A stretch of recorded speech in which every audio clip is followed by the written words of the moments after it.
national lockdown, 21 days may seem like a short time, but the psychological part yayo is going to last at least for 3 years.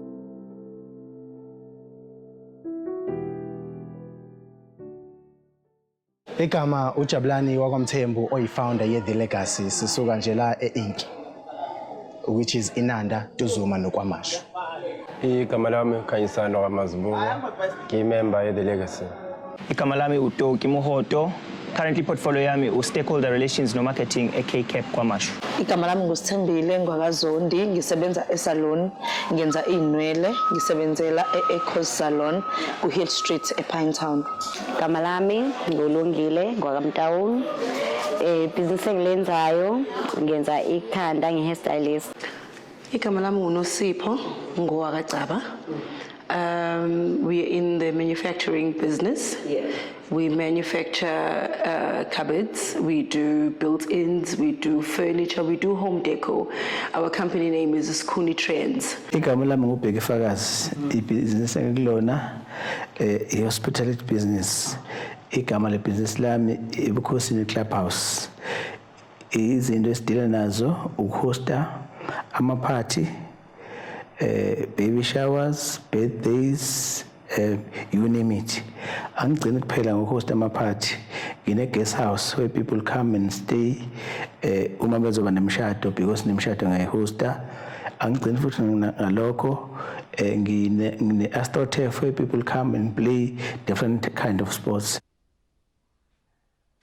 Lento ye global pandemic ye corona is affected kakhulu, especially kwa The Legacy, ngoba sithole abantu aba sithole ama-shows ethu amaningi sekhanseleka, sekuthiwa besifonela abanye bethi i-show is postponed until further notice. Amanye kuthiwa nje they just cancelled because of this virus esifikile. If you understand the sector creative and cultural industries, it's such that in nature yakhona it cannot be performative without an audience. So you often need audiences for performance arts. If ngikhuluma performance art, you're touching on music, you're looking at dance, you're also looking at acting or drama. Now, all of these people depend on your audience for their craft to expose and for them to earn a living. If we say corona manje, I'm sure most of them are asking ama events from which we're going to deduct income, how are we going to survive? Now abanye bayazi they attend schools and badinga le skill ukuze i-craft yabo izoba professionalized. How will they survive? Over and above that, the cultural industry surviving in nature, there always has to almost be an ecosystem of a community.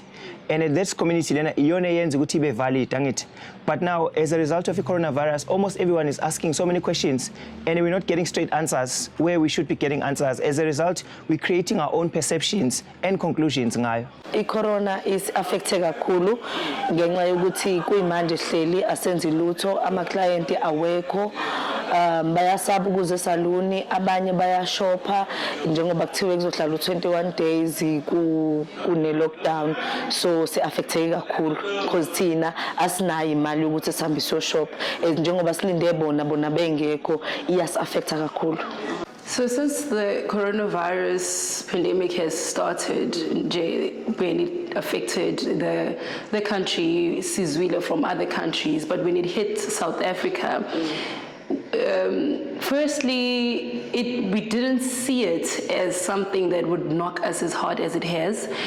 We really have suffered because of the whole crisis, because now the way we do business now has to change. So it has called on us being more creative in how we do our leads, our sales, convincing clients to continue wanting to change, renovate their houses, because I believe that in this time, everybody wants to hold on to the little that they have or to any amount that they have. So because our products, they're not a buy over-the-counter product. If we're going to manufacture furniture for you, design for you, it takes a process. It's a process. So in that process now, with the coronavirus crisis, I think people have rethinked, do I really want to do this now? So now in all our planning, it has really affected us in terms of our leads in sales. I-corona is affected kakhulu ngoba ufika kwayo kuqhamuke nemikhansango nama-conditions uhulumeni correctly asinika yona ukuthi kuzivikele ingabhebhetheki kufanele senze 1 2 3 nje ubonile imibhalo all over indonga zami ukuthi ama-customers ethu nama-clients ethu nama-guest ethu njengoba sinama-venues ahlukene awusakwazi ukumixa wonke. If ubhukhe a particular venue, it means you're going to be confined to that venue, ungaphumi uye kwabanye abantu. Futhi after 5 awusakwazi ukuya ku-common venue sizogoduka kanti thina sisikhatharisha abantu from 11 to 5 kodwa after 5 sithi abantu abaphume bakhululeke bahlale anywhere, you know, so abasakwazi ukwenza lokho. Even nephuzo futhi ithina mifika corona kwathiwa after 6 asingabe sakakhona i-consumption yangaphakathi, you know, lokho kuyaba affect kakhulu abantu ngoba if abantu bephumile bewenza iphathi we know ukuthi the core happiness bayithola from ukuphuza utshwala, you know, so ke kusi-affectile kakhulu and kwadinga ukuthi ey'ndaweni zethu sibe nezinto ey'fana no-sanitizer nama-gloves ney'mfonyo ukuthi abantu bavikeleke. So umuntu mefika ebukhosini sifanele simsanitize each and every guest venue esinayo ibe nezinto zakhona, iy'mfonyo zabantu bonke, insipho, siba-sanitize and so forth and so forth. It means ama-expenses lawo aqhamuke singawalindele, but because we want to eradicate and to be part of fighting this epidemic sikhona nathi siyakwenza lokho. I-lockdown lento eshiyo umongameli ngicabanga ukuthi angeke affect kakhulu in as much because sesivele sesiqalile vele sa-adapta towards not working vele as ama-artist ngoba kade seshilo uba-affectkaleni ukuthi lot of many shows mhlambe not within the whole industry as a whole kodwa nje bese vele sekhanseliwe. So ngicabanga ukuthi lama-measures ukuthi bathi lay low kancane kuzosiza thina nje health wise empilweni, then from there ke siphinde siboneke futhi ukuthi lama measures sebethathiwe be right yini mhlawumbe ama developments ethize mhlawumbe thina njengomphakathi noma as the society sisizakele kanjani. I-national lockdown 21 days may seem like a short time, but the psychological part yayo is going to last at least for 3 years. Ngoba already people are now thinking if there's a shutdown, never mind ukuthi after ngizosurvive kanjani, but how do I prepare myself psychologically for a shutdown? I'm not used to being home. Now you are home one, you find ukuthi you're in a confined space. Angithi most of us come from different socio-cultural and socio-economic backgrounds. Omunye mhlambe lives in a one-room shack, akayijwayele shutdown, and him being employed or him performing with creative arts sector, it's an escape of sort. Now you are forced to go back and face the realities maybe you're escaping from. Psychologically, that's dire and damaging. Number 2, performance art, as I said before, more than it being a communal sector, but it also looks at developing humans using sight. Obviously, you need to see things. Some visual artists allow you to see. And then ukhulume ngokudla, culinary artists, ukhulume about music, which allows ingqondo yethu, it allows our brain to function and think differently. Ukhulume about dance, which allows umzimba wethu ne-endocrine system and even ama-glands ethu ukuthi abe activated somehow. Now you're telling labantu laba who are healers essentially to stay at home. But now the funny part is when people are confined in their home spaces, they're going to be interacting with creative arts nonetheless. They're going to be watching movies, they're going to be playing games, they're going to be looking at some form of creativity to survive. But now if there's a national shutdown, I may do it in my home, but art was never created to be a singular or personal and selfish thing. They need to share. Mhlawumbe may find abanye pitting themselves against umthetho. Ngoba artists naturally are people who are meant to be traveling through space and time, healing, evolving, and also restoring a balance throughout the community and the nation as a whole. I-lockdown, yebo kona ukuze bonke umuntu abe safe, but it's affecting kakhulu. Ngoba umsebenzi uvele nje wangaba khona kakhulu, abantu bagijima bayitolo zokudla, bayothenga ukudla, nje zonke izinto abayidingayo ezibalekile. And then thina sahlala kanje sihleli akungeni umuntu nje ibhizinisi kahle kahle silifile kuthina asisebenzi. So abanye bethu ba-affecteke kakhulu ama-families abo ngoba abanye bethu bama-breadwinners. Mhlawumbe sendla imindeni nga-1 nga-2 so nje esikhathini esinjengalesi nje bakuzoba ne-lockdown esisazosafarisha kakhulu imindeni yethu kuzoba nzima ukuthi sikwazi ukuyiphilisa for the next 21 days. With the lockdown that has been announced by our president, we of course we've suffered, because when the coronavirus started, when the news of the coronavirus started, we did feel the knock. Now with the lockdown, it has made us now really pull up our socks, if I may put it that way, because what has happened is that if our supply, we rely on suppliers, and if suppliers close, even if we had from Monday, I believe that we were given 72 hours to prep for the lockdown. Also, again, because our product is not a buy over the counter, it takes time to prep material and all those. So in the little customers that we've had, we still haven't been able to complete works. And if works are not completed, it means that we do not have any revenue for the business.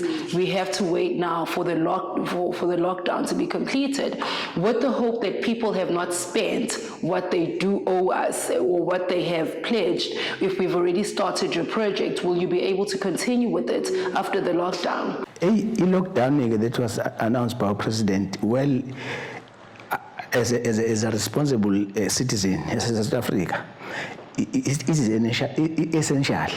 However, kule business ethi senzayo ayisibulela nje kakhulu ngoba kusho ukuthi sesivalile total, you know, whereas ama-bills amanzi afuneka, ama-bills ezinto esiyithengile esinazo ayafuneka njoba kuza i-weekend nje ama-venues ami bebhukwe wonke, bekunama-functions close to 11 including umshado ubunama-guest 150.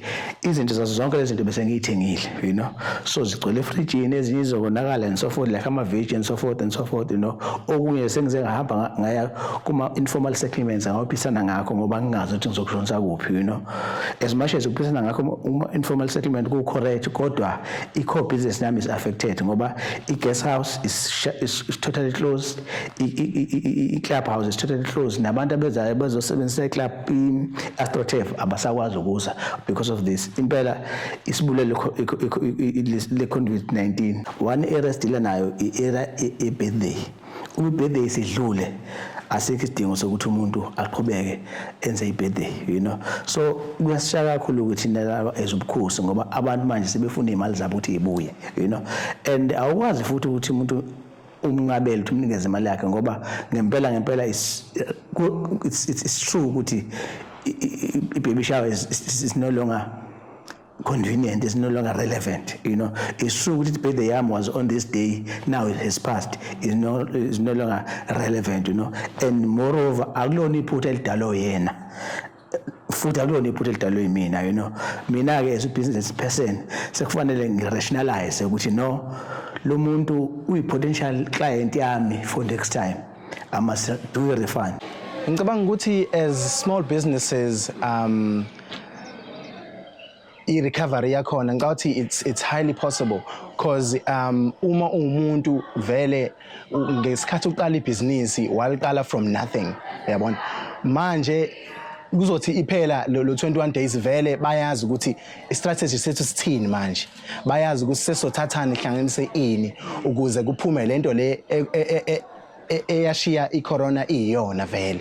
After a shutdown, I don't think people are going to bounce back as they were. I think it's safe for now. If we artists, you should start imagining a different world altogether.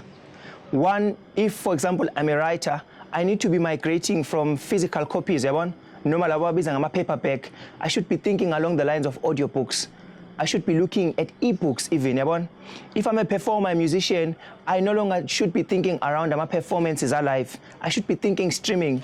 I should be thinking creating online content, things like poster, maybe go YouTube, or all these other platforms are on. If I'm a dancer, similarly, I need to think around, do I survive or do I earn a living because there's an audience watching me, or iCraft dance was more about me restructuring umzimba wami yabona differently. Remember, when we go back after 21 days, we're not looking at just me going back to work. it's possibly me facing reality ukuthi a family member, a relative or someone I knew had contracted corona, right? And me sharing the pain yalo yamuntu lena, it means ukuthi I'm affected. It means also my craft to be affected. It means spaces where we used to converge is also affected. Ngoba we're not sure ukuthi after 21 days, are we going to be allowed to live as normal human beings now? Normal, we're going to be quarantined. And again, you're going to ask for permission to be human. Art and creativity is about me being human. It's about me expressing my being with creativity, but at the same time, me connecting with the cosmos using all elements of art. Yabon, uTrevor Noah recently bengibheka i-daily show yakhe, usenza from home. Yabon, psychologically, he had to go through so much to prepare himself. He's used to an audience, a psyche audience, but he must earn a living nonetheless. But now, take that to a person, ohlale lokishini, who survives through art. Abanye bakhona mhlambe are coming from homes, if I'm a student, where my family doesn't support me studying arts, but it's always viewed as a hobby or something that I need to do on my weekend. The community we come from is going to be taught to think and live differently. Now, as an artist, you would either have to sink or swim, and usinking wako would be imposed by society. Already you are nothing, and creativity doesn't contribute toward human development. Now, after 21 days of shutdown, you're going to face a society which is going to say, if you are swimming with us, swim on our own terms. So it's not going to be business as usual. Ukuthi sibuyele kulesimo lesi besikusona ekuqaleni kuzothatha isikhathi kona ngoba abantu abaningi basazoba nalelo valo lokuthi engathi kusamele ngiqhubeke ngihlale endlini. Ayilabo bantu abasebenzayo bazoza kuthina nalawo ma customers ethi besijwayele vele ukuthi siwenze azosifonela asibuze ukuthi nikhona ezeke azokwenza, but kuzothatha isikhathi akuzoba njengenjayelo. Isikhathi impela sothi kuba sejana sazothi uthwala kanzima akazoba lula. Will we be fine after the lockdown, after the whole pandemic? That question is a bit tricky because after the lockdown, let me answer the question based on after the lockdown, we are given permission to continue with business. It will not just be business as normal or business as usual after that. We have to consider now that people have panicked buy food and essentials, what they believed as essentials, because our definition of what is essential in our household is different. So now, even after on the 16th of April, when we do come back, when business do proceed to continue, we don't know if clients will still have money to spare because our business is not regarded as an essential service. You can live without a kitchen for a certain time, a certain period. So unlike the food industry, we're going to feel the knock because we have to wait for our consumers or our clients to first build revenue, build income before they need our services. Before they're able to say, listen, let's continue with the project. With the hope that once everything is back with marketing, with advertising, I don't think it's the end of the world. I think there's still hope. I think we can still rise above because now this has gotten us to think on how we do business in the future. And I believe that from here, any business, we can only rise in creativity. We can only rise now in saying, this is how, in the 21 days, this is how I've been doing business. Now this has happened, something that has never happened in our country before or in the world that we've never experienced before. It has happened, but I think more than anything as a business person, it has challenged me to say, okay, let me not look only at the negative. Let me see going forward, how do I make my business be essential? How do I make you really need my business? Bouncing back after a problem there is a possibility because the possibility by the definition is there, you know. Nathi as South Africa, I'm sure so bounce back. Moving down to us, small businesses, bounce back, it will take time, you know, because we are where we are today, not because we crawled, we walked, and we fought to be where we are. So, and because because situational and it's an instruction from above, which is being determined by a situation eqhamuka globally to isolate. So, kuzoba khona, it will take time, and ayikho futhi into ihulumeni engizwayo eyisho in terms of relief kuma debts now, you know. So ukubounce back kuzoba bukhuni ngoba soqala sicover ama debts now. 2 siqale manje sibuyisa ama customers ethu so later ngoba we know to create a business is not an overnight thing. To create a clientele is not an overnight thing. So if ngoba thina nje kule mabhizinisi ethu sidependa kubantu per se who are not that much elite, you know, abantu aba closer to be poor, you know. So nabo bazobe besafuna ukubhanza back, you know. Then how will they move out from their houses, from their homes, beze kumabhizinisi ethu amancane ngoba nabo bazobe beneyinkinga zabo. Akufani nama companies amaningi whereby whatever that they produce is needed. I-need kahle kuthina umabhizinisi ethu akuyona i-need kakhulu, is a want. Abantu they come here just because befuna enjoy more than above, you know. They can survive without this. So it means nabo beshayekile, it will be very difficult for them ukuthi babuye bazosupport beze kulento ethu, you know. So kuzoba bukhuni kakhulu. Ngicabanga ukuthi njenge The Legacy into ebesingayenza nobafu nawe uzobeka ngendlela yakhe kodwa enhle ebesingayenza angini i-social media ikhona. Singahlala nje nabantu bethu laba besibukela nje emafonini sibahlabelelele sibatshela ngama upcoming izinto esiyiplenayo as The Legacy. So kuma social platforms they will see us. We will be there. We will make videos, we'll post videos, you know, we'll just keep in touch with them. Advice engayinika ama businesses amancane, one, it will be dependent on saying is whether who feels where the shoe hurts, you know. You know ukuthi wena as a business where umkanjani and iziphi izinto from uqala ezakusiza ukuthi you move to where you are right now, you know. So it means it's a matter of swallowing your pride and tell yourself ukuthi I'm starting from the scratch. I'm starting from where I started before and began to move forward. And umehluko manje uzoba ukuthi at least you have traveled the journey.